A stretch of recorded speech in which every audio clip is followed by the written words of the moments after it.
Sa previous episode dito sa Sideline.ph, kami ay nagbigay ng programa para sa mga batang kambing. Nakapagbigay na rin kami ng programa para sa mga inahin para naman mas kaunti ang panahon na hihintayin para magpasampang muli ang inyong kambing. Ngayon naman ay ibabahagi namin ang aming pamamaraan sa pag-aalaga sa aming mga bak. Ka-sideline, kung hindi nyo pa napapanood ang mga programa na una naming naibigay, maaari po ninyong tignan sa mga links na nasa description box sa baba. At maliban doon ay mayroon pang links patungkol sa lahat ng video na alam namin ay makakatulong sa inyo.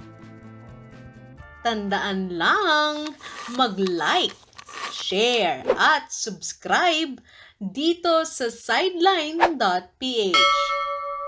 Suportahan nyo din kami sa Shopee na Monkey AgriVentures, sa Facebook, Sideline.pinas, at sa ating official Facebook group na Kamalig.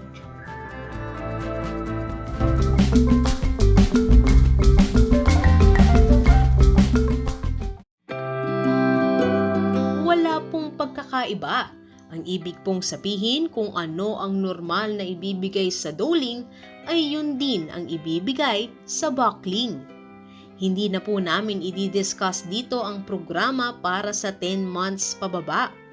Ipagpalagay natin na magsisimulang sumampa ang ating buck at 10 months.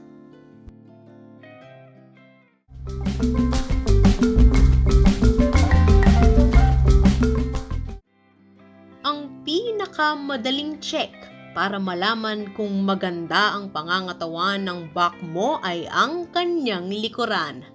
Heto ang kaunting mga drawings para malaman nyo ka-sideline kung payat ang buck nyo o hindi.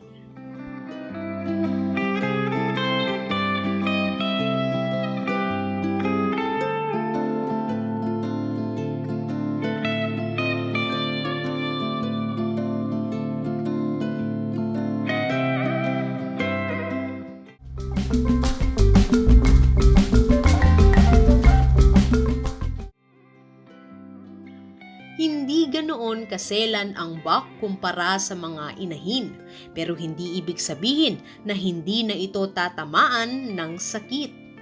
Para maiwasan ang panghihina ng inyong buck, gawing regular o every 2 to 3 months ang checking ng mga talukap ng inyong kambing gamit ang FAMATSA chart.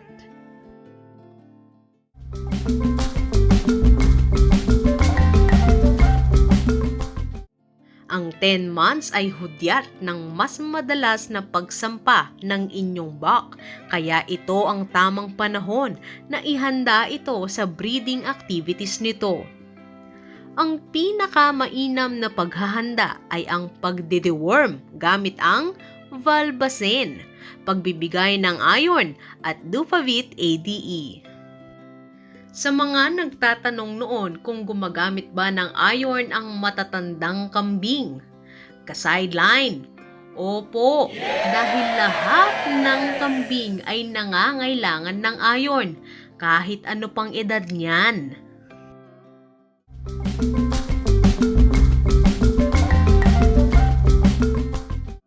Mag-deworm gamit ang Valbacen at bigyan ulit ng Dufavit ADE ang ating buck. Ang 14 months ang panahon na kailangan ay sumasampa na ang inyong buck. Ito din ay magandang panahon para i-check ang scrotum size ng inyong buck. Ang magandang laki ng scrotum ng inyong buck sa ganitong edad ay nasa 25 centimeters o mahigit.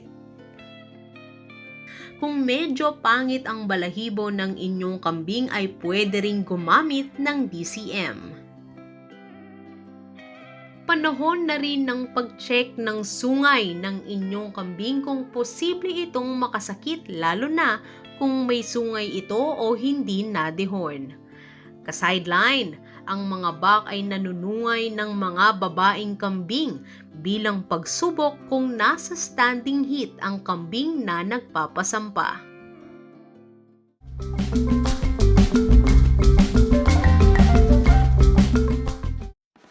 Ulitin lang ang regular na programa na ginawa noong nakalipas na 4 na buwan. Sa mga nagtatanong kung pwede ba ang every 3 months, wala naman pong problema. Mas maganda pa nga po kung ganoon.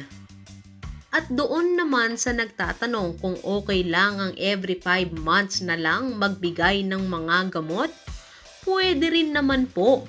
Pero kaunti lang naman ang matitipid kung every 5 months ang pagbibigay ng mga gamot. Mas logical kasi ang magbigay ng mga gamot sa inyong bak every 3 to 4 months.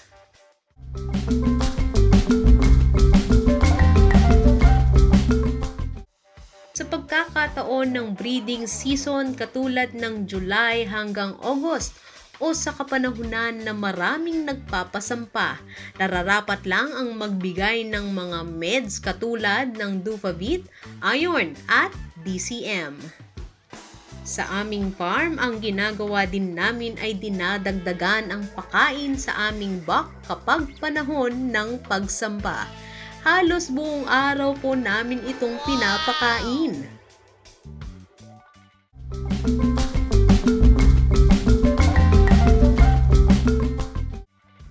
Ka-sideline, alam nyo ba, ugali ng bak ang magpabango tuwing breeding season. Kaya pagkatapos ng breeding season, kung saan malamang ang tindi ng amoy ng inyong bak dahil sa ihi nito, maigi na rin itong paliguan.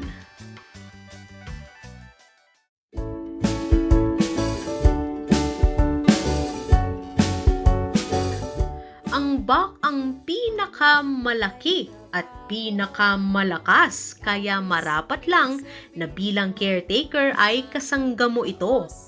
Ka-sideline, paamuhin ang inyong bak. Pagdating kasi ng panahon ay napakalaki na niyan at kapag hindi siya maamo sa iyo, ka-sideline, hindi na kami magtataka at susuwagin kanya. Sana po ay nakuha ninyo ang pattern sa aming programa para sa bak. Katulad din ng mga do natin, tinitignan dapat nating mabuti ang balahibo at pangangatawan para iwas disgrasya. At laging tatandaan, hindi tayo nakakatipid kung hindi tayo gagamit ng mga gamot para sa mga kambing.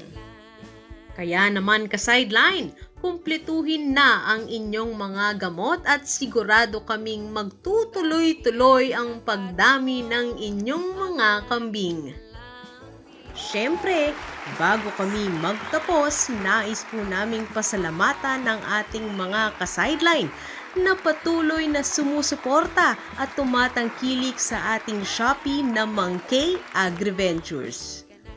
Shoutout po kina Norhaya Alano, Danica Alonte, Abigail Marie Eslaban, Monaliza Briones, Micael Meriel Catane, Freyden Dalin, Jester Ragandap, Calixto Vargas Jr., Eileen Gonzaga, Marilyn Jane Singular, Christine Joyce Lopez, Santino Zaijan, Samuel Daanoy Jr., Jeannie De La Cruz at Hans Louis Nanol. Ito po ang inyong ka-sideline na si Aga kasama si Mang K para sa sideline.ph. Kita-kits sa susunod na episode, ka-sideline!